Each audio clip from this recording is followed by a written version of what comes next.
তো আসুন আজকে জেনে নেই অনলাইনে প্রতারক চক্র কিভাবে আমাদের ড্রাফট খতিয়ান দেওয়ার নামে আমাদের সাথে প্রতারণা করে যাচ্ছে।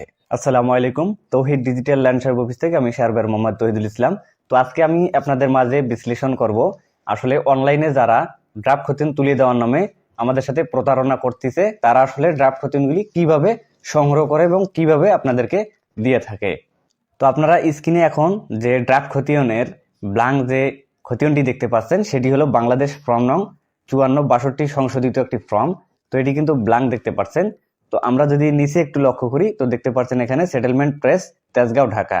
আচ্ছা, এখন সেই বিষয়ে আপনাদের সাথে একটু কথা বলবো। আসলে এই ধরনের ব্ল্যাঙ্ক কপিগুলি অহরহই কিন্তু বাজারে মিলছে।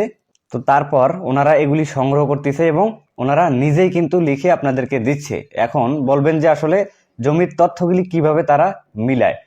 তো আপনারা হয়তো বা অনেকেই জানেন, অনেকে আবার জানেন না। তো যারা জানেন না মূলত তাদের সাথেই এই প্রতারণাগুলি করতে পারে।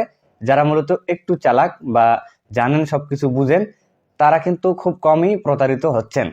আসলে আপনাদের জমির সকল তথ্যগুলি কিন্তু অনলাইনে থেকে যায়।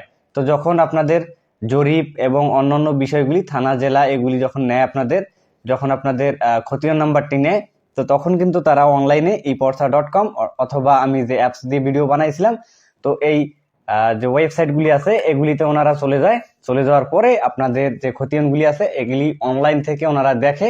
তো সেখানে দাগ নম্বর এবং মালিকের নাম বাকি সবকিছু ওখানে মোটামুটি পাওয়া যায়, শতাংশ কত শতাংশ জমি আছে ওখানে। তো তারা কি করে, এই ফর্মে তারা মালিক যে ইজারাদার এগুলি তথ্যগুলি পূরণ করে, এখানে অংশগুলি পূরণ করে দেয় ওনাদের হিসাব মতো। তারপরে ওনারা এখান থেকে দাগ নম্বরগুলি বসিয়ে দেয় সেম অনলাইনে দেখে। তো তারপর কিন্তু ওনারা সর্বশেষ যে ঘরটি আছে দখল বিষয়ক বা অন্যান্য বিশেষ মন্তব্য, তো এখানে ওনারা কি করে, এখানে ওনারা এমন একটি দলিল নাম্বার লিখে দেয় যেটি ওনারা নিজেই সৃষ্টি করে। আসলে এগুলি কখনো কোনো সাবরেজিস্ট্রারে আদৌ সৃষ্টি হয়েছে কিনা তার কোনো ঠিক নেই। ওনারা নিজেই কিন্তু এই ধরনের দলিলগুলি এখানে লিখে দিচ্ছে। তো তারপরে আপনারা সেই কাগজটি পেয়ে, অর্থাৎ সেই ড্রাফট খতিয়ানটি পেয়ে আপনারা কি করছেন, আবারও সেই ছুটে চলেছেন আপনাদের জেলা বা উপজেলাতে যে সাব রেজিস্ট্রার অফিস আছে সেখানে গিয়ে আপনারা অনেক টাকা নষ্ট করতেছেন আপনাদের এই দলিল খোঁজার পিছনে। আসলে যার এই দলিল খুঁজতে দিচ্ছেন সে বলতেছে এই দলিল নেই।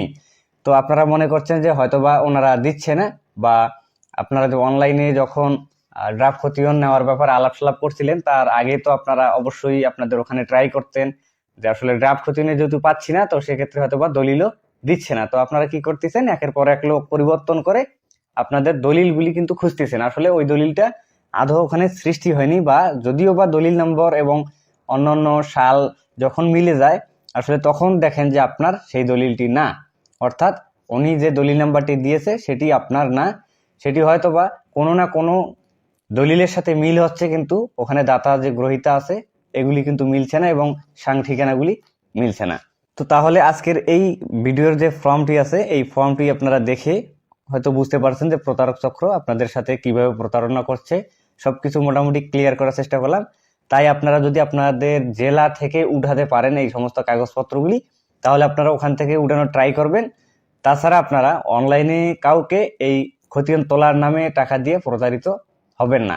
এখন অনেকেই বলে আসলে আমরা তুলে দেই কিনা, তো সেই ব্যাপারে উত্তর যদি আমরা দিই, আমরা এই ধরনের কাজগুলি অনলাইনে করে থাকি না। তো আমাদের হোয়াটসঅ্যাপে আপনারা কখনো এই ব্যাপারে মেসেজ করবেন না বা ফোন দিয়ে বিরক্ত করবেন না। শুধুমাত্র আপনাদের সাবধানতার জন্য এই সমস্ত ভিডিওগুলি আমাদের পেজে আপলোড করা হচ্ছে। তো আজকের ভিডিওটি ছিল এই পর্যন্ত।